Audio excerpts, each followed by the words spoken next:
তোমরা কি কখনো ভেবে দেখেছো ভিডিওতে ভিউজ আসে না কেন?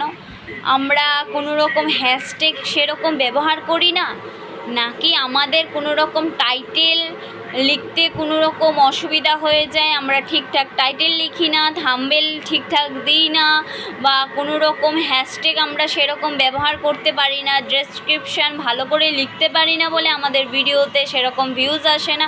ভুল কথা।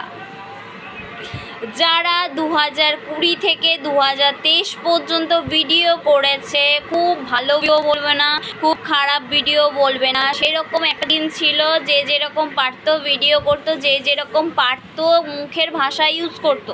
কিন্তু এখন অ্যালগরিদম কি বলছে, সেরকম মুখের ভাষা বাজে ব্যবহার করা যাবে না। এখন খুবই রেস্ট্রিকশানে ভিডিও হয়ে গেছে, তো সেই জন্য সবাই এখন সবার যারা আগে ভিডিও করতো তাদের ভিডিওটা এখনই চলছে, আর যারা নতুন নতুন ভিডিও করছো কিন্তু ভাইরাল হচ্ছ না, তাদের আর বেশি চিন্তা করার লাভ নেই, তোমরা জীবনও ভাইরাল হবে না, আর কিছু করার নেই। তো চলো, এই ইনফরমেশান ভিডিওটা আমি দিতে এসেছি তোমাদের সঙ্গে। যদি ভালো লাগে সাবস্ক্রাইব করে একটা কমেন্ট করে যেও যে আমার কথার সঙ্গে একমত কিনা। চলো, দেখা হচ্ছে অন্য ভিডিও।